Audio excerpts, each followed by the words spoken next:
오늘 우주 발사체 발사에 대해서 여야가 한 목소리로 질타했습니다. 국회 정보위원회는 현안 질의를 통해서 북한의 미사일 동향 등을 점검했습니다. 한상혁 방통위원장의 면직과 MBC 압수수색을 두고 여야가 공방을 벌였습니다. 국민의힘은 당연한 조치라고 강조했고 민주당은 방송 언론 탄압이라고 맞섰습니다. 전원이 소위 구성에 실패한 여야가 4인 협의체를 구성해 선거제 개편 논의를 이어가기로 했습니다. 다음 주부터 본격 가동할 것으로 보이는데 6월 내 합의안이 마련될지 주목됩니다. 전직 의원들의 시각으로 정치권 핵심 이슈를 풀어보는 여의도 정치회전. 한동훈 장관 개인정보 유출건 조사를 위한 MBC 압수수색과 한상혁 방통위원장 면직을 놓고 오가는 여야 공방을 살펴보고 최고위원 보궐선거와 상임위원장 선출을 앞두고 여야 내부에서 벌어지고 있는 움직임들을 예리하게 포착해봅니다.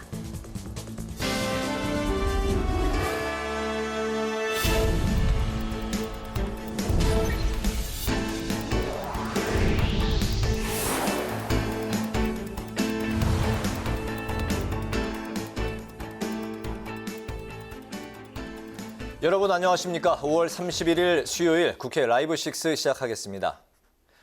오늘 새벽 북한의 우주 발사체 발사 소식에 여야 정치권이 한 목소리로 규탄했습니다. 북한을 향해 최악의 수, 백해 무익이라고까지 표현하며 비판의 수위를 높였는데요. 국회 정보위원회도 열려 국정원으로부터 북한 발사체 관련 동향 등을 보고받았습니다. 장정영 기자가 보도합니다. 오늘 새벽 북한이 위성을 탑재한 것으로 보이는 우주 발사체를 발사하자 여야 정치권이 유엔 안보리 결의 위반이라며 북한을 규탄했습니다. 먼저 국민의힘은 북한의 도발이 더 이상 묵과할 수 없는 수준에 이르렀다며 당정은 국제사회와 공조를 통해 북한의 무력 도발에 단호히 대응해 나가겠다고 강조했습니다. 단호한 대응 조치를 통해 북한의 도발이 최악의 수라는 것을 깨닫게 해야 합니다. 더불어민주당도 백해 무익한 행동이라며 북한의 발사체 발사를 비판했습니다. 명백한 유엔 결의안 위반이자 한반도의 긴장을 고조시키는 백해 무익한 행동입니다. 이와 함께 민주당은 서울시와 행정안전부의 경계경보 오발령 논란에 무능한 정부라고 질타하고 흔들림 없는 안보태세 유지에 만전을 기할 것을 정부에 주문했습니다. 국회 정보위원회에서는 북한의 발사체 발사와 관련해 국가정보원의 비공개 보고가 이뤄졌습니다. 국정원은 이 자리에서 북한이 발사체 경로를 무리하게 변경하다 기술적 문제가 발생해 실패했고 김정은 북한 국무위원장이 동창리 관람대에서 발사를 참관한 것으로 추정된다고 설명했습니다. 또 북한의 민생고는 심각한 수준으로 아사자가 예년보다 3배에 달하고 김정은 위원장은 알코올과 니코틴의 의존, 수면장애도 추정된다고 보고했습니다. 국회방송 장정현입니다. 한상혁 방통위원장의 면직을 놓고 여야는 충돌했습니다. 국민의힘은 당연한 조치를, 민주당은 공영방송 장악을 주장했습니다. 한동훈 장관의 개인정보 유출 혐의에 대한 경찰의 MBC 압수수색을 두고도 공방이 오갔습니다. 김동희 기자가 보도합니다. 한상혁 방송통신위원장 면직 조치에 여야는 정면 대치했습니다. 한 위원장은 TV조선 재승인 심사 점수 조작에 관여한 혐의로 재판에 넘겨져 윤 대통령의 재가로 면직 처분됐는데 국민의힘은 당연한 조치이자 철저한 수사가 필요하다는 반면 민주당은 위법이자 공영방송 장악이라는 입장입니다. 김기현 국민의힘 대표는 한 위원장이 반성은커녕 법적 투쟁을 운운하는 건 후안무치라며 하루빨리 방송을 정상화시켜야 한다고 주장했습니다. 또 재승인이 아닌 조건부 재승인이 되도록 압력을 행사했다면 매우 심각한 정치 중립 의무 위반이라고 밝혔습니다. 이재명 더불어민주당 대표는 정부가 집권 세력의 사적 이익을 위해 권력을 남용했다며 법률에 위반되는 조치는 직권 남용이라고 목소리를 높였습니다. 그러면서 보수 정권의 언론 장악 DNA가 또 발현됐다며 말로는 자유를 외치면서 언론의 자유를 짓밟고 있다고 비판했습니다. MBC 뉴스룸 압수수색을 두고도 여야는 공방을 이어갔습니다. 한동훈 법무부 장관에 대한 개인정보 유출 혐의로 경찰이 기자와 언론사를 압수수색한 건데 민주당은 명백한 언론 탄압이자 수사권을 동원한 사적 보복이라고 비판했고 수사를 받는 기자와 압수수색을 당한 MBC는 지난해 한미 정상회담 때 있었던 윤 대통령의 비속어 논란을 보도했습니다. 많은 국민은 그래서 보복 수사로 의심하고 있습니다. 국민의힘은 정당한 압수수색에도 MBC 노조가 영장 집행을 방해했다며 수사 협조를 촉구했습니다. MBC 역시 어설픈 피해자 코스프레를 멈추고 본인들이 자초한 압수수색이니 늘 주장했던 대로 진실을 밝히는 일을 위해 수사에 적극적으로 협조하는 것이 정도입니다. 이 밖에 여야는 정부의 노동 현장 대응을 두고도 각을 세웠는데 여당은 전국민주노동조합 총연맹의 서울 도심 대규모 집회에 대해 시민 불편을 일으키는 불법 집회까지 보호할 수 없다고 강조했고 야당은 노동자에 대한 경찰의 곤봉 진압으로 유혈 사태가 벌어진 것을 강력 규탄했습니다. 국회 방송 김동희입니다.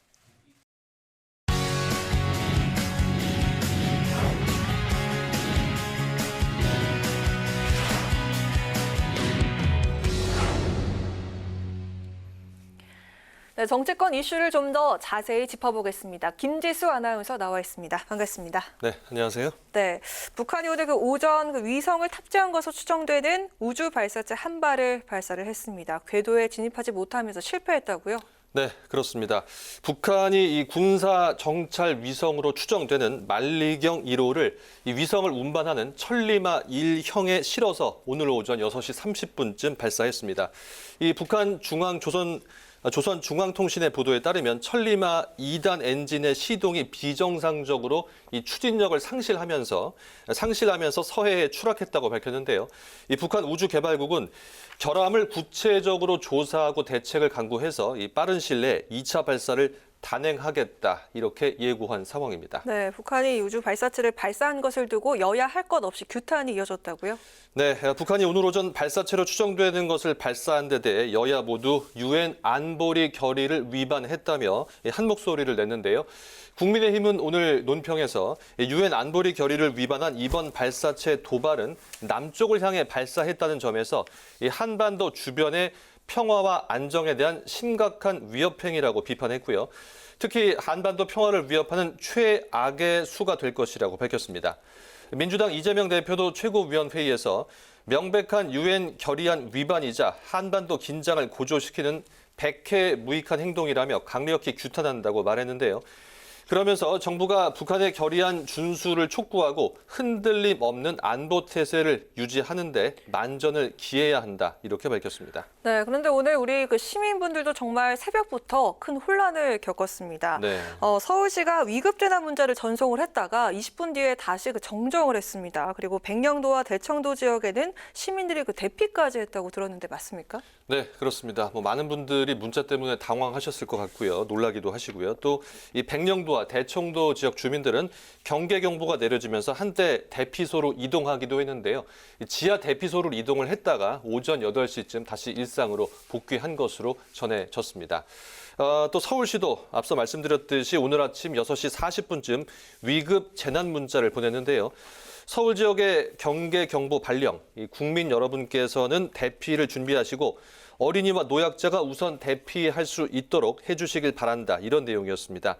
그러다가 20분 뒤인 7시 조금 넘어서야 서울시에서 발령한 경계 경보가 오발령이라며 행정안전부가 다시 정정 문자를 발송했는데요. 서울시가 보낸 위급 재난 문자로 인해서 서울시와 행안부 이 두 기관이 서로 다른 해명을 내놓으면서 혼선이 빚어졌고요. 이렇게 아침부터 이어진 경보 오발령 소동 때문에 많은 시민들은 불편을 겪어야 했습니다. 네, 이번 경보 오발령 소동을 두고 여야가 또 다른 입장을 내놨다고 하는데요. 네, 살펴보면요. 이번 소동과 관련해서 민주당은 강하게 비판을 그리고 국민의힘은 재난과 관련해서는 이 경위 파악이 우선이다 이런 입장을 보였는데요. 먼저 이재명 대표 서울시가 경계 경보를 오발령하고 행안부가 뒤늦게 바로잡는 어처구니없는 일이 발생했다며 정부 기관끼리도 허둥지둥하면서 손발이 맞지 않아서야 되겠냐고 지적을 했고요. 박광훈 원내대표도 북한 무인기가 용산까지 들어왔을 때는 작동하지 않았던 위기관리 시스템이 북한이 관련국에 통보한 발사에는 오발령을 내는 이런 국민들이 믿을 수 없는 상황이 만들어졌다고 비판했습니다. 반면 국민의힘은 신중한 입장을 보였는데요. 국민의힘 유상범 수석 대변인은 경보 오발령과 관련해 국회 행안위에서 그 과정에 대해 파악을 할 것으로 안다. 재난과 관련한 것에 대해서는 좀 지나친 것이 모자란 것보다는 훨씬 낫다고 밝혔습니다. 네, 바로 뒤에 리포트에서 또 소개를 해드리기 전에 선거제 개편 상황도 함께 알아볼까 하는데요. 네. 개원 75주년을 맞은 우리 국회가 가장 시급한 시급한 과제가 바로 그 선거제 개편이 아닐까 싶습니다. 김진표 국회의장이 기념사에서 역시 그 선거제 개편에 대해서 언급을 했다고 하는데요. 네, 맞습니다. 이제 오늘이 제75회 국회 개원 기념식이었는데요. 이 기념사에서 김진표 국회의장이 이 선거제 개편을 언급했습니다. 우리 국회가 선거제도 개편을 통한 정치개혁을 본격 추진하고 있다. 전원위원회를 개최하고 수기형 공론조사를 실시했다. 이제 마지막 단추를 채울 결실의 순간이다. 이렇게 말했는데요. 정파의 이익을 앞세우기보다 국민의 이익을 먼저 생각하는 마음으로 어렵게 마련한 정치개혁의 기회를 놓치지 말자. 늦어도 다음 달인 상반기 안에는 여야가 선거법 합의안을 만들 수 있도록 힘을 모으자며 선거제 개편에 속도를 낼 것을 촉구했습니다. 그 내년 총선의 규칙을 정하는 그 선거제 개편 그동안 정말 다양한 논의 과정을 거쳤지만 결론을 내기가 참 쉽지가 않았죠. 그렇습니다. 또 여러 이해관계가 얽혀있기 때문에 쉽지 않았는데요. 김진표 국회의장의 강한 의지를 갖고 추진을 하고 있었던 만큼 그동안 많은 시도와 노력이 있었는데요. 잠깐 간략하게 살펴보면 지난 4월에는 19년 만에 전원위원회를 열어서 국회의원 100명이 선거제 개편에 대한 각자의 의견을 밝혔고요. 또 국회 정치개혁특별위원회는 500명의 시민 참여단을 꾸려서 2주간의 수기 과정을 거쳤고 469명이 참여한 공론조사 결과도 발표했는데요. 설문조사 결과 이 84%가 선거제도를 바꿀 필요가 있다고 답했고요. 지역구는 줄이고 이 비례대표는 늘리자, 지역구를 줄이고 비례대표를 늘리자는 의견은 수기 과정 전에 27%였는데 수기 과정 이후에 70%로 압도적으로 네. 증가를 했고요. 의원 정수에 대한 의견은 현행 유지가 29%, 축소가 37%, 확대가 33%로 나왔습니다. 네, 수기 이후에 정말 그 증가가 또 많이 난 부분도 있네요. 네. 요즘 참 시간이 빠르게 흘러가는 것 같은데 오늘이 벌써 그 5월의 마지막 날이 됐습니다. 다음 달 6월부터 여야가 다시 그 논의를 시작한다고요? 네, 내년 4월 총선을 앞두고 이 국민의힘과 민주당이 4인 협의체를 구성하기로 한 건데요. 다음 달인 6월 첫 주부터 바로 협상을 시작하기로 했습니다. 앞서도 말씀드렸지만 여야는 지난달 중순 김진표 국회의장의 제안에 따라 국회의원 전원이 참여하는 전원위원회를 열고 토론을 벌였지만 합의점을 찾지 못했고요. 이렇게 되자 전원위 안에 이 소위를 별도로 구성해서 최종 압축안을 마련하는 방안이 추진됐지만 이마저도 무산이 됐습니다. 이에 따라 여야가 4인 협의체를 구성하게 된 것이고요. 김진표 국회의장은 선거제 개편 시한을 6월 말로 제시하면서 논의를 촉구하고 있는데요. 다만 앞서도 말씀드렸듯이 이 선거제 개편 문제가 지역구별로 이해관계가 복잡하게 얽혀 있는 문제이기 때문에 한 달 안에 결론이 날 수 있을지 지켜봐야 되는 상황인데요. 저희 이제 국회 방송에서도 자주 또 정리를 해드리고 보도를 해드리고 또 새로운 소식이 있는 대로 전해드리도록 하겠습니다. 네, 오늘 이슈 분석 여기까지 듣겠습니다. 김지수 아나운서와 함께했습니다. 고맙습니다. 네, 고맙습니다.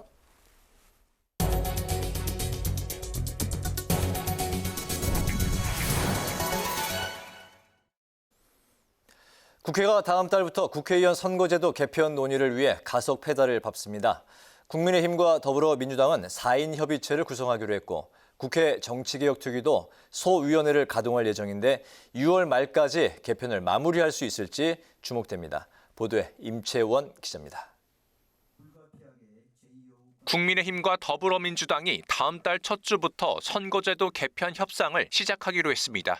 김진표 국회의장은 한 언론 인터뷰에서 양당이 4인 협의체를 구성하기로 했다며 원내 수석 부대표와 정치개혁특위 간사들이 협상에 참여한다고 설명했습니다. 김 의장이 제안한 전원위원회 소위원회 구성은 무산됐지만 실질적인 협상을 위한 테이블이 마련되는 겁니다. 국회 정치개혁특위도 논의를 이어갑니다. 정개특위 관계자는 전원위 소위 구성과는 별도로 정개특위 소위를 가동해 6월 중순부터 선거제도 개편을 논의할 계획이었다고 밝혔습니다. 이에 따라 여야 지도부가 4인 협의체를 통해 국회의원 선출 방식 등의 의견 접근을 이뤄내면 정개특위가 공직선거법 개정 등의 구체적인 작업을 이어갈 전망입니다.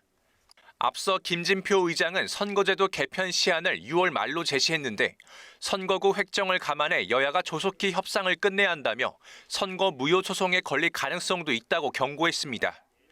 지난 2016년 헌법 소원 사건은 각하 결정됐지만 헌재는 국회가 헌법상 입법 의무의 이행을 지체했다고 지적했습니다. 놀랍게도 그때 5대 4의 비율로 간신히 합헌이 유지됐습니다. 그런데 지금은 그때로부터 시간이 지났고 위성정당 경험도 했습니다. 이런 상황에서 선거법 협상을 또 늦추면 저는 위험하다고 생각합니다. 하지만 여야가 선거제도 합의에 이르기까지는 쉽지 않아 보입니다. 앞서 의원 100명이 발언에 나선 전원위원회 토론에서 백가쟁명식 토론을 벌였지만 정당별, 지역별로 이해관계가 첨예해 합의안을 도출하지 못했습니다. 특히 국회의원 정수 축소와 비례대표 의원 확대 등을 두고도 여야가 대립하고 있어 선거제도 개편을 위해 넘어야 할 산이 많은 상황입니다. 국회방송 임치현입니다. 국회가 개원 75도를 맞아 기념식을 개최했습니다. 김진표 국회의장은 선거제 개편을 통해 국민 통합을 이루고 의회 외교로 국가 경쟁력을 탄탄히 해야 한다고 강조했습니다. 남수지 기자입니다. 국회가 문을 연 지 올해로 75주년을 맞았습니다. 김진표 의장은 21대 국회가 임기 마지막 1년을 남겨놓고 있는 상황에서 코로나 팬데믹과 우크라이나 전쟁, 국제 공급망 재편 등 사회적인 어려움을 극복해 새로운 희망을 만드는 국회를 열겠다고 강조했습니다. 나라 안팎으로 사회경제적 어려움이 계속되고 있습니다. 우리 국회의 비상한 결단과 행동이 필요한 때입니다. 김 의장은 국민의 대표기관인 국회의 존재 이유는 국민 통합이라며 선거제도 개편으로 정치개혁을 이뤄내야 한다고 역설했습니다. 김 의장은 늦어도 다음 달 안에 여야가 선거법 합의안을 만들어달라고 당부했습니다. 이제 마지막 단추를 채울 결실의 순간입니다. 쇠가 뜨거울 때 두드려야 좋은 쟁기를 만들 수 있습니다. 정파의 이익을 앞세우기보다 국민의 이익을 먼저 생각하는 마음으로 어렵게 마련한 정치개혁의 기회를 놓치지 맙시다. 김 의장은 의회 외교의 중요성도 강조했습니다. 김 의장은 기술 패권 경쟁 본격화로 외교가 경제이자 안보, 민생이라고 말했습니다. 그러면서 부산 세계박람회 유치를 위한 의회 외교 활동으로 유종의 미를 거둘 수 있도록 의원들의 내실 있는 추진을 당부했습니다. 각국의 치열한 외교전이 한창인 만큼 의원 여러분들께서도 한 분 한 분이 외교 전사라는 자세로 임해 주시기를 당부드립니다.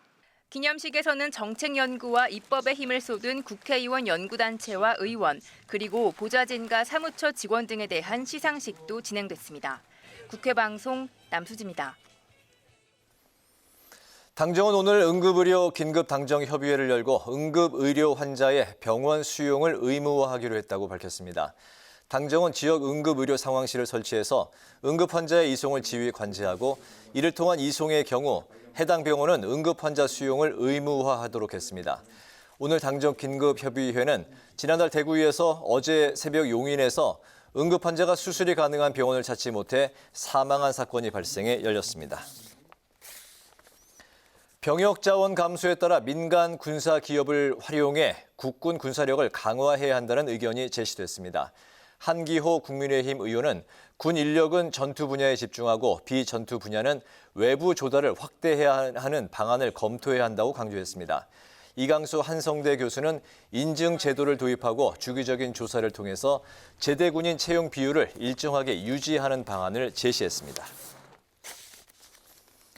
대전 대덕특구 조성 50주년을 맞아 성과를 점검하고 향후 비전과 발전 방안을 모색하기 위한 포럼이 오늘 조승래 더불어민주당 의원 주최로 열렸습니다. 조 의원은 대덕특구 조성 50주년 기념행사 지원 결의안을 준비하고 있다며 대덕특구가 새롭게 재탄생해 국가 발전에 기여하길 바란다고 밝혔습니다. 임덕순 과학기술정책연구원 선임연구위원은 기업과 대학, 공공연구기관 등이 유기적 협력 네트워크를 구성하는 혁신 클러스터 육성 방안을 제안했습니다. 김진표 국회의장은 내일 제18회 제주포럼에 참석해 인도태평양 지역의 번영과 협력을 위한 의회 차원의 대안 모색에 나섭니다. 이어서 마틴 로무 알데즈 필리핀 하원 의장과 양자 회담에도 나서 한 필리핀 의회 외교 강화와 양국 관계 발전을 위한 의회 차원의 지원을 논의할 계획입니다. 국회가 주관하는 특별 세션 한 아세안 리더스 포럼도 열릴 예정으로 각국 의회와 기업들이 모여서 한국과 아세안의 글로벌 공급망 확대와 기후변화 역할을 살펴봅니다.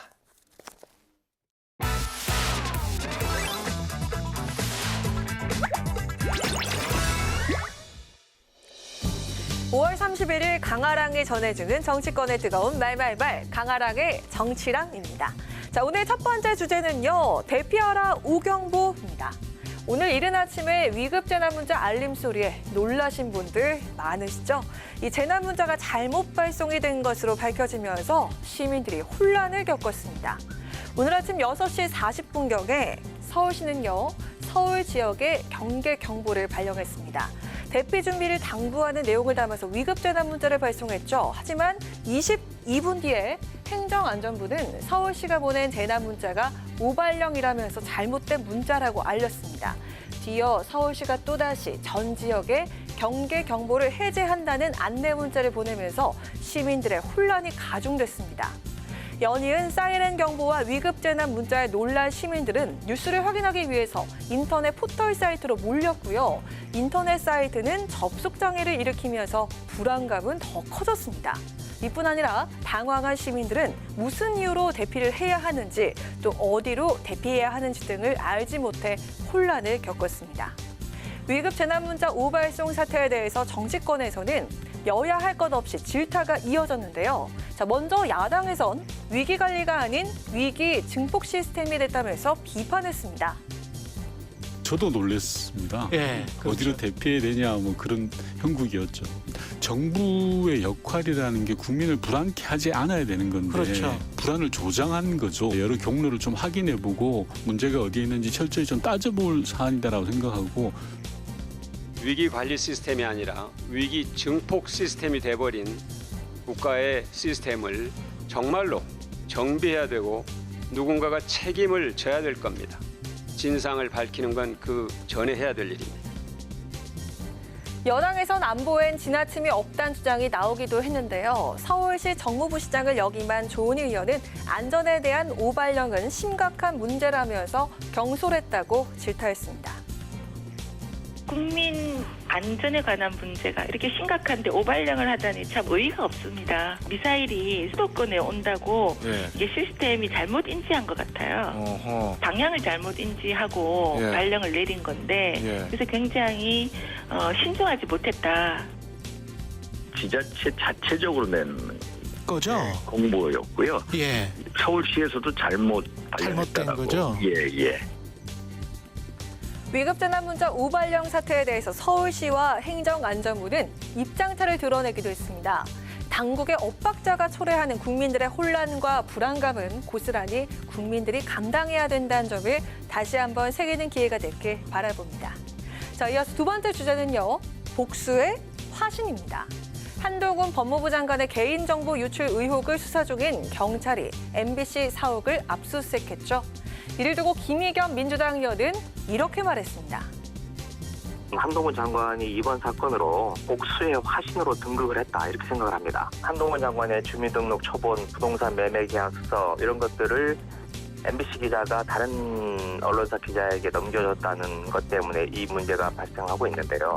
그 사안 자체가 그렇게 무거운 문제인가에 대해서 근본적으로 의문이지만 김 의원은 윤 대통령의 미국 방문 당시 비속어 논란을 보도해 윤 정부의 미운털이 박힌 MBC와 A씨 기자를 향해 한 장관이 보복수를 벌이는 게 아니겠냐면서 목소리를 높였는데요. 복수의 화신이라는 강도 높은 표현까지 쓰면서 불편한 심경을 여과 없이 드러냈습니다. 이에 대해 한 장관은 개인정보 유포와 악용은 넘어가면 안 된다면서 민주당이 채널A 수사 때 취했던 입장과는 전혀 다르다고 목소리를 높였습니다. 또 민주당이 이 일에 관여하지 않았는지부터 점검해야 한다고 꼬집었습니다. 자, 그러자 김영진 의원은 바로 반박에 나섰는데요. 민주당이 MBC 기자에게 자료를 건네준 게 아니겠냐는 의심은 한 장관의 관심법이라면서 일축을 한 겁니다. 민주당 의원분들 중에 그 자료를 MBC 기자에 건넨 분이 있습니까? 제가 보기에는 조사해보면 나오겠는데요. 그런 선언적인 판단을 가지고 수사는 하지 않는다고 봅니다. 한동훈 장관은 관심법의 대가인 것 같습니다.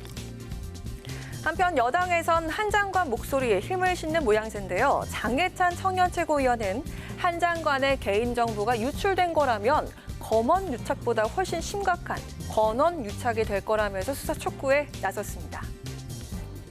청문회 위원들만 보라고 알려준 신상 정보, 개인 정보까지 다 고스란히 전해지고 검언 이 유착보다 훨씬 더 심각한 수준의 권언 유착이다라는 생각이 들어서요. 민주당 법사위원이 임모 기자에게 전달해 준 게 아니라면 명예회복을 위해서라도 진상 규명을 해야 됩니다. 한동훈 장관의 정보 유출 수사가 여야의 언론 탄압 시비 공방으로 번진 상황입니다. 언론과 노조는 성역이 아니라면서 수사에 협조해야 한다는 국민의힘, 보복 수사에 따른 언론 탄압이라고 주장하는 민주당. 여전히 공방을 벌이고 있는 이 정치권을 국민들은 어떻게 바라보고 있을까요? 지금까지 강아랑의 정치랑이었습니다.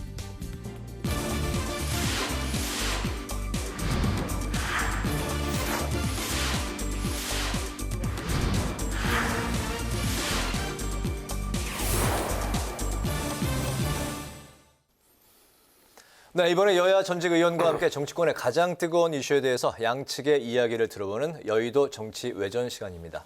오늘도 신경민 전 더불어민주당 의원, 신성범 전 새누리당 의원 두 분 모셨습니다. 어서 오십시오. 네, 안녕하세요. 네.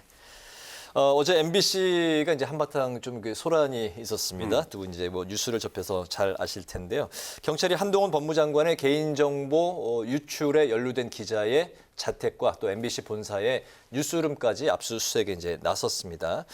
공교롭게도 이제 임 기자라고 이제 알려진 이 기자는 2020년에는 검사 술 접대 사건, 또 작년에 윤석열 대통령 방미 당시 비속어 파문을 보도한 이제 기자였습니다. 오늘 김의겸 의원이 한동훈은 복수의 화신이다. 뭐 이 발언까지 이제 나왔는데요. 뭐 이 일련의 뭐 MBC와 이제 관련된 요 사안, MBC가 뭐 그 전에도 이런 일들이 뭐 좀 여러 번 있긴 했습니다만 두 분은 좀 어떻게 지켜보셨는지 어느 분부터 좀 말씀하실까요? 말씀하실 부분들이 진정부터 말씀하세요. 두 분 다 이제 공영방송 기자 출신이시고 해서 말씀하실 부분들이 많이 있으실 것 같은데, 네 그러면 이 대목에서는 두 가지 부분이 좀 압축적으로 문제점인 것 같아요. 첫 번째는 이 문제 이제 임 기자로 이제 지목을 받았잖아요. 네. 근데 인사청문 자료는 사실 그 해당 인사청문 위원들을 통해서 국회에 거의 다 여야를 막론하고 국회에 관련되는 사람들한테 많이 퍼져나갑니다. 그래서 네. 사실은 몇백 개가 나갔는지 몇천 개가 나갔는지 그걸 추적하는 것은 사실 불가능에 가까운 일입니다. 네. 이 임 기자는 그 당시에는 국회를 출입했던 기자로 제가 알고 있어요. 네. 그러니까 이 인청 개인 자료를 법사위를 출입을 했건 안 했건 볼 수밖에 없었을 거예요. 분명히 이 인청 자료는 마음만 먹으면은 볼 수 있었을 것이고 네. 그것을 카피를 가지고 있었을 거예요. 근데 이제 그게 문제가 아니고, 그러니까 인청 자료는 국회 관계자뿐만 아니고 국회에 출입하는 사람들한테 굉장히 광범하게 뿌려질 수밖에 없다는 것은 현실로 놔두고요. 이 문제의 임 기자가 지금 특정이 됐는데, 임 기자가 서씨, 여기 등장하는 서씨가 있잖아요. 네. 이 서씨가 열린공감 TV하고 관련이 있는 분인 것 같은데, 이 열린공감 TV가 한동훈 장관의 집을 찾아가고 한동훈 장관에게 집을 판 사람을 찾아가고 이러는 게 지금 문제가 된 거 아니겠어요? 네. 그래서 개인정보 유출이니까요. 이 문제 서 씨에게 그러면 임 기자가 자료를 주었느냐, 이건데요. 이건 지금 경찰이나 검찰이 특정하지는 않은 것 같습니다. 네. 주었을 것이다라고 얘기를 하는 것이지 주었다라고 특정하지는 못한 것 같아요. 그런데 백보 천보를 양보해서 임 기자가 서 씨에게 주었다고 치더라도요, 그건 굉장히 많이 양보를 하는 겁니다. 보도국을 압수수색을 해야 되겠다라고 달려드는 게 과연 그러면 맞는 것이냐라는 두 번째 문제가 거기서 네. 파생되는 겁니다. 그러니까 첫 번째, 두 번째 이 핵심적인 질문에 대해서 지금 수사기관이 뚜렷하게 이거다라고 얘기를 할 수가 없는 거예요. 그런 점에서 봤을 때는 네. 이것은 보도국에 들어갈 수가 없는 것을 압수수색 영장을 받은 거고요. 들어가지 못할 것을 알면서도 일단 한번 문제의 임 기자는 그 사이에 한동훈 장관에게 매우 적대적이고 윤석열 대통령에게 적대적인 리포트를 한 사람이다라는 걸로 찍은 거죠. 그러니까 그런 점에서 봤을 때는 과잉 수사고 근거가 좀 약한 수사를 한 거다라고 봐야죠. 네, 과잉 수사이고 부적절한 수사, 근거가 없는 수사였다. 우선 첫째 인사청문 자료가 사실은 뭐 많은 사람이 볼 수 있다고 하더라도 이게 밖에 나가면 안 되는 거예요. 국회 바깥으로 나가면 안 되는 거예요. 네. 국회의원과 보좌진과 그리고 일부 눈치 빠른 기자들이 어쨌든 어깨너머로 보는 것 외에는 밖으로 나가면 안 되는데 이게 밖으로 나갔어요. 어떻게 돼 있죠? 어떤 사람이 15년 전에 한동훈한테 집을 산 사람을 열린공감 텔레비전에서 찾아간 거예요. 찾아가서 한동훈 장관은 어떤 사입니까? 이렇게 캐문대에서 발단이 된 거예요. 그럼 한동훈 입장에서는 자신도 모르는 매수자 인적 사항을 어떻게 열린공감 텔레비라고 하기에 굉장히 적대적인 언론 매체에서 알았을까 의문을 가졌을 거예요. 근데 이 한동훈 장관이 수사를 시킨 게 아니고 수사는 어떻게 된 거냐? 올해 4월, 다 지난달 일이에요. 그러니까 강서구에 있는 강서구 구의원이 어떤 사람한테 한동훈 장관과 가족에 대한 개인 정보를 보게 된 거예요. 이건 안 되는데 이 개인 정보가 왜 나와 있지라고 해서 경찰에 고소를 한 고발을. 그래서 수사 주체는 검찰이 아니에요. 서울경찰청 반부패 공공문제 수사대라는 거예요. 검찰이 아니라. 두 번째는 그러면 왜 압수수색을 장소를 어디에 했죠? 임 기자라는 사람 자택. 또 한 게 뭐냐면 국회 사무처 의안가를 조사한 거예요. 네. 왜 나갔냐고 이게 그 인청 자료, 인사청문회 자료가 이 대목이란 말이에요. 그러면은 자, 임 기자의 사무실 보도국을 수색한 게 아니라 MBC 보도국 안에 있는 임모 기자 그 개인 의자를 책상을 가보려고 한 거예요. 그래서 막아서 뭐 어떻게 됐죠? MBC의 사내 변호사가 내려와서 경찰을 동행하고 가서 압수할 물건이 없다는 걸 확인하고 나온 거예요. 절차상으로 전혀 문제가 없어요. 그런데 공교롭게도 이 기자가 이런 기자 전력을 갖고 있는 기자였다. 여기에서 한동훈과 무슨 상관이 있는 거죠? 한동훈이 이걸 찍은 것도 아닌데 제가 보기에는. 네. 그리고 어떤 성역도 없어야 되는 거잖아요. 수사에서는. 법원에서 그래서 영장을 줬을 테고. 그런 의미에서는 이것은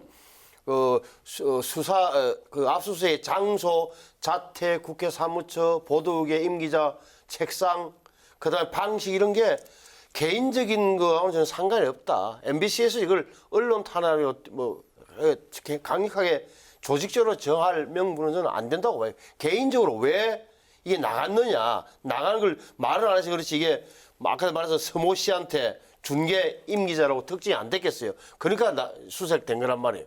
그렇게 보는 게 저는 맞다라고 생각해요. 그러니까 어느 언론사를 압수수색하는 게 좋아 보이지는 않지만 그렇다고 해서 성력은 있을 수 없는 거예요. 알겠습니다. 정당한 수사였고 그 임 기자의 그 전에 이제 그 프로필 검사 술접대 사건 또 이제 박미 대통령의 박미 당시 비서고 파문을 보도했던 건 공교로운 것일 그렇죠. 뿐이다. 그래 봐야 알겠습니다. 그렇게 의견을 제가 정리를 하겠습니다.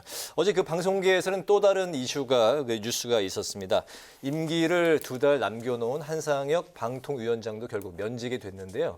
후임으로는 MB 정권 때 그 청와대 홍보수석 또 언론특별보좌관을 지냈던 이동관 전 청와대 홍보수석이 이제 거론이 되고 있는 상황. 야당은 총선을 앞두고 이제 방송과 언론 장악이 이제 시도가 본격적으로 이제 펼쳐지는 것이다면서 직회부된 방송법 개정안으로 맞서겠다 이렇게 이제 나서고 있는 상황입니다. 한상혁 방통위원장의 면직을 둘러싼 여야 공방 두 분 또 어떻게 보시는지 이 부분도 또 말씀이 길어질 것 같습니다. 이 부분은 신성범 의원님부터 들어볼까요? 저는 기본적으로 이게 대통령이 임명하는 정무직 공무원, 특히 장차관급은 정부가 바뀌면 그만두는 게 상식적인 수준으로 먼저 전제를 하고, 특히나 한상희 위원장 같은 경우는 제가 듣기로도 정권 교체가 된 이후에는 사석에서는 그만두겠다는 이야기를 했다고 하는데, 이때 민주당 측에서 굉장히 반대가 많았다고 그래요. 당신이 무너지는 게 아니라 결국은 공영방송 전체로 여파 간다는 논리였다고 저도 들었는데, 어찌됐건 네.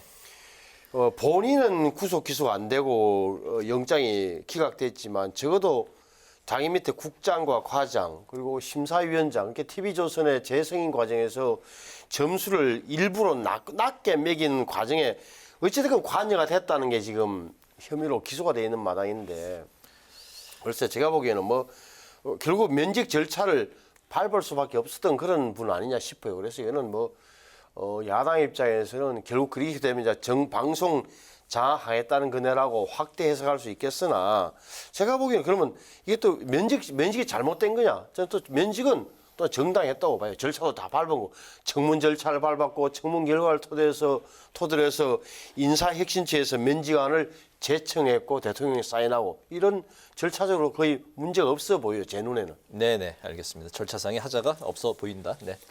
법에 따라서 지금 했다고 얘기를 하는 거죠. 근데 방통위법이 있고 공무원법이 있는데 이 두 가지 법 중에서 지금 공무원법에 따라서 이렇게 하겠다는 거죠. 공무원법에는 뭐 분명히 기소됐을 때는 이 지위에 대해서 들여다볼 수 있는 기회가 있기 때문에 네. 그 법을 따랐다 그러면 할 얘기는 없는데요. 방통위법에 따랐다 그러면은 아마 이것은 꼭 맞는 건 아닙니다. 그리고 또 하나는 7월이면 지금 임기가 만료된다는 걸 온 세상이 다 아는데요.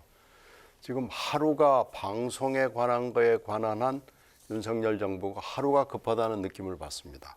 금방 조금 전에 얘기했던 임 기자하고 서 씨와의 관계도 그렇습니다만은 이 수천 건이 돌아다니는 자료 중에 MBC의 임 기자를 딱 특정을 해가지고 이렇게 임 기자를 애를 먹이고 임 기자가 어저께만 압수수색으로 애를 먹은 게 아니에요. 몇 달 동안 굉장히 시달렸습니다. 네. 그러니까 이런 식으로 뭘 하나 찍으면 특히 MBC를 찍고 누구 하나 기자를 찍으면은 사람을 못 살게 하는 거죠. 그래서 이 단순하게 방통위원장의 이런 그 법적 조치는 법에 따르겠다고는 하면서도 사실은 하루도 두고 볼 수 없다라는 이 정권의 조급함을 보이는 거죠. 그런데 이제 후임자가 이제 이동관 위원장 후임자가 이동관으로 지금 특보죠. 네. 특보로 거론이 되는데 이분은 1년 전부터 방통위원장 간다고 이 여러 군데 광화문과 여의도에서 소문이 많이 났던 분입니다.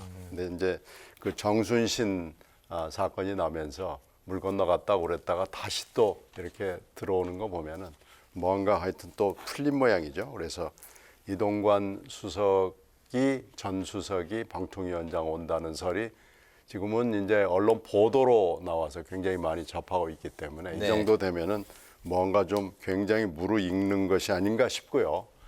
이동관 수석이 지금 위원장을 원해서 그러는 것인지 아니면은 정권이 지금 방송이 하루가 급하게 뭐가 필요한 것인지는 모르겠습니다만은 이 두 가지가 맞아 떨어졌다는 느낌을 받습니다. 알겠습니다. 방송 이야기는 이제 관련한 이야기는 이제 여기서 이제 좀 가름을 하고요. 이제는 그 좀 국회 이야기로 넘어가 볼까 합니다. 어제 국회에서는 윤관석, 이성만 의원의 체포 동의안이 본회의에 이제 보고가 됐고요. 검찰의 구속영장 청구서에는 다른 캠프의 금품 제공 정보를 입수하고 송영길 후보 지지를 요청할 목적으로 돈 봉투를 살포하기로 했다. 이런 내용이 이제 적시가 돼 있습니다. 지금 이제 친명 비명 간의 체포안을 둘러싸고 찬반 갈등이 굉장히 이제 좀 심한 분위기라고 하는데 그 6월 12일에 표결에 이제 붙여질 것으로 전망되는 체포 동의안 가결 부결 두 분은 좀 어떻게 전망하실까요?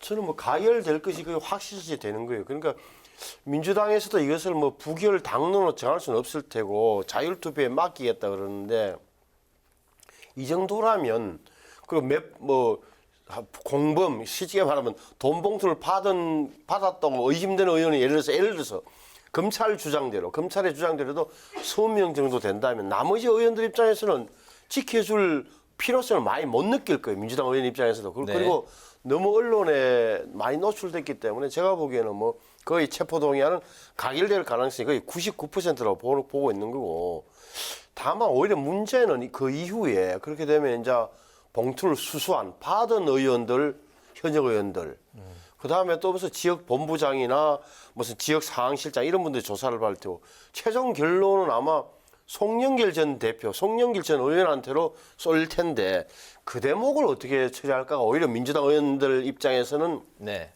관심사가 아닐 것 싶고 또 하나 부담스러운 대목 지금까지 부결된 게 말이에요. 체포동의 부결된 게 이재명, 노웅래 의원이었고 가결된 것에 물론 사건의 성격은 좀 다릅니다만 정찬민, 하영재 의원이었어요. 그러니까 민주당 의원들은 다 부결되고 국힘의원들은 앞에 다른 이상기 의원이 있었습니다만 뺀다면 또 국힘의원들은 또 다 이렇게 가결되는 이런 것도 아마 민주당 의원들한테는 부담이 될 수 여론사에 있다. 부담될 거예요. 알겠습니다. 가결이 거의 확실시 된다. 그리고 이제 가결 여부보다는 이게 이제 그 송영길 전 대표까지도 이제 이어질 것이다. 네, 알겠습니다. 글쎄 두 의원은 현재 지금 열심히 구명 운동을 하고 다니고 있죠. 네.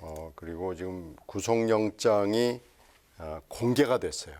그 이성만 의원 측에서 이 구속영장을 공개를 한 겁니다. 그런데 그 문제는 다른 캠프의 금품 제공 정보를 입수하고라는 대목이에요. 네. 다른 캠프라고 그러면 그 당시에 후보가 3명이었는데 다른 캠프 2사람을 얘기하고 그중에서 앞서가고 있던 캠프를 또 특정해서 얘기를 하는 거죠. 그러니까 다른 캠프가 줘서 우리가 어쩔 수 없이 줬다 하면서 물귀신 작전이 지금 된 거거든요. 네. 이 대목이 지금 굉장히 잔잔하면서도 상당히 잠재력인 폭발력이 있는 대목입니다. 그래서 이걸 지금 어떻게 봐야 되느냐라는 것이 당으로서는 굉장히 지금 고심에 찬 대목이고요. 네. 금방 신 의원이 쭉 말씀하신 대목은 이제 맞죠. 조금 있으면 송영길 전 대표 부르겠죠. 그리고 금품을 받은 것으로 지금 이름이 오르내리고 있는 뭐 10명인지 20명인지 뭐 30 많습니다만은 20명 잡고 이 의원들을 구속 여부와 상관없이 조사는 할 거 아니겠어요.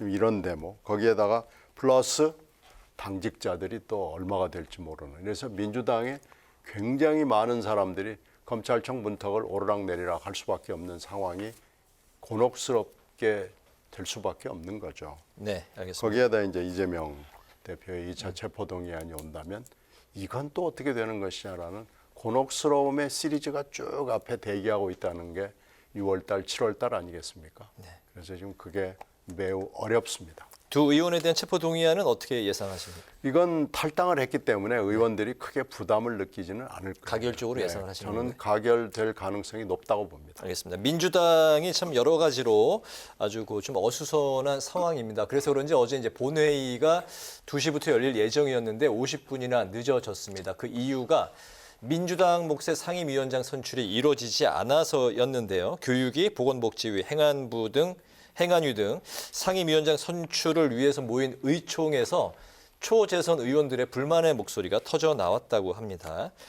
이 이유 어떤 일이 좀 있었던 건지 그 두 분 좀 말씀 좀 들어볼까요? 네, 지금 내정된 사람들이 현재 당직을 갖고 있거나 아니면은 전에 당직을 갖고 있거나 정부의 장관급 고위직을 가졌거나 그런 분들이에요. 네. 그런데 대개 지금 국회에는 법으로 되어 있는 건 아닙니다만은 당직이나 정부의 고위직을 가진 경우에는 이 상임위원장직을 양보를 하는 게 그 사이에 관행이었고 미덕이었습니다. 네. 근데 이게 나란히 교육위, 보건복지, 행안위에 전 현직 당직이나 고위직을 가진 분들이 나란히 이름을 올린 거예요. 이렇게 또 하나도 아니고 이렇게 세 분이나 이렇게 나란히 간 것은 당 생활을 조금이라도 해본 사람들 입장에서는 납득이 되지를 않는 거예요. 그러면서 또 뭐 이때는 그렇고 지금은 안 그렇다라는 식으로 강변을 하기 때문에 이 의원들이 이걸 도저히 수긍할 수가 없는 거고요. 특히 새로 된 이 박광원 원내대표가 세운 원칙이 있거든요. 이 원칙에도 지금 어긋나는 걸로 되어 있기 때문에 박광원 원내대표로서도 직전에 지금 한 달 정도밖에 안 됐잖아요. 4월 28일 날 원내대표가 됐는데 한 달 만에 본인이 내건 원칙을 허물어뜨리는 이런 사태를 원내대표 입장에서도 보기가 매우 어려웠을 겁니다. 뭐 특별히 하실 말씀 있으시면 듣고 아니면은 그 다음 질문을 드릴까 하는데 어떻게? 말씀하시죠. 네. 이런 일련의 그 민주당 안에 좀 약간 내홍으로도 비춰질 수 있는 이런 이제 그 상황들이 충돌 뒤에는 이재명 대 박광원 그 현 원내대표 간의 대결 구도가 좀 깔려 있는 게 아니냐 이런 해석이 이재명 대 박광원의 대결 구도인지는 모르겠으나 네. 제 눈에 확실하게 비춰지는 대목은 이게 주류 대 비주류 간의 감정 싸움은 분명히 있는 거예요.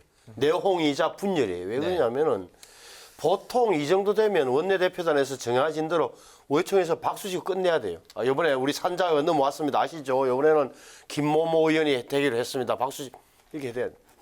왜 안 됐느냐? 한마디로 하면 하던 사람이 또 잘 나가는 사람이 또 하나 된 거예요. 면면을 보세요.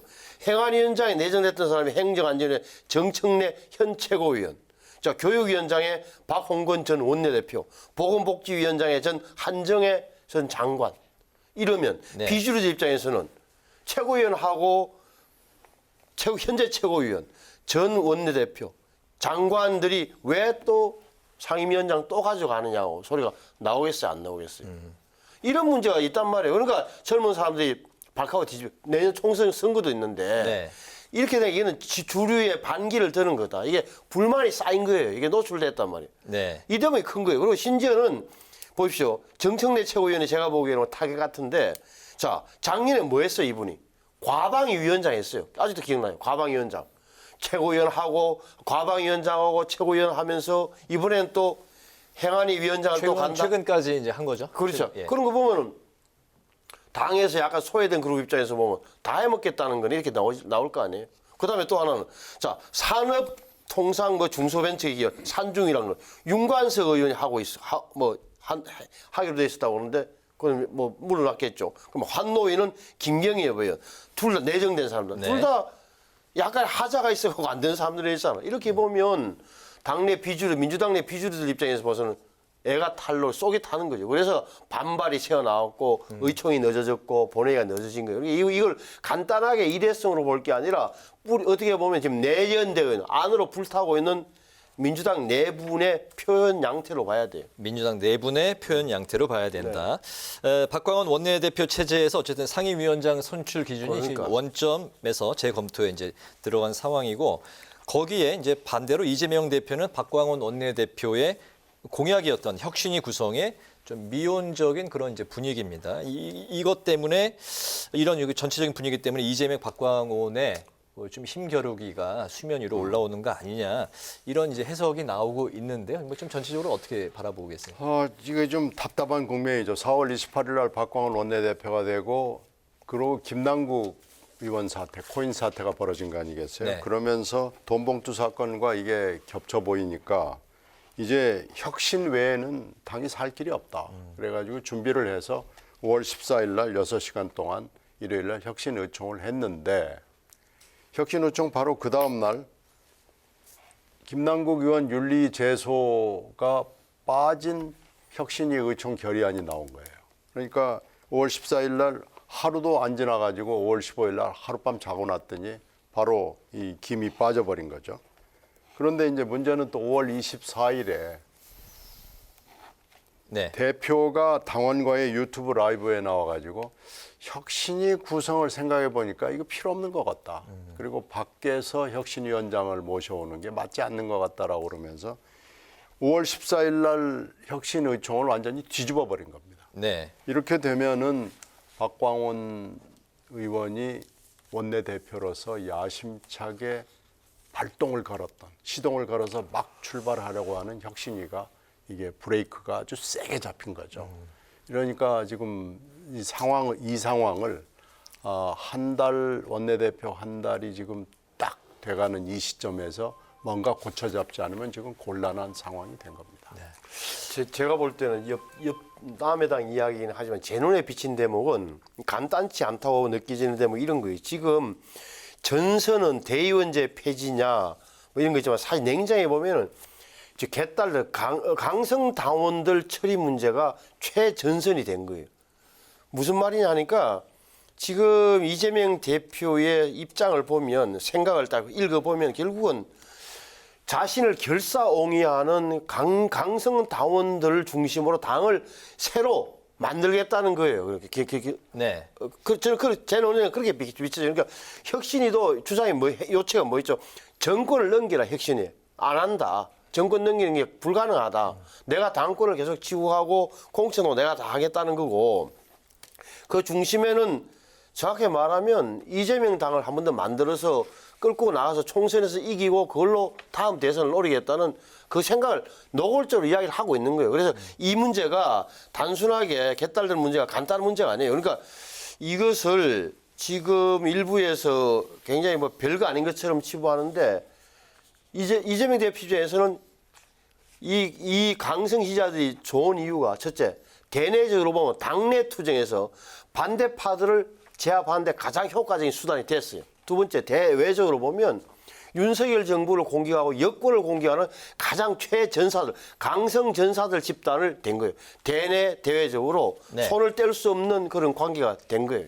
알겠습니다. 앞으로 이제 뭐 그 흐름이 또 어떻게 흘러갈지 계속 좀 추이를 지켜보면서 관련 이야기를 또 하도록 하고요. 마지막 요 질문은 좀 짧게 들어보도록 하겠습니다. 시간이 이제 많지 않은 상황이라서요. 국민의힘이 이제 그 태영호 의원의 빈자리 최고위원 보궐선거 본 경선에 나서는 이제 후보 3명을 확정했고 그 중에 이제 그 눈에 띄는 인물이 김가람 청년 대변인의 이야기가 많이 나오고 있는 상황입니다.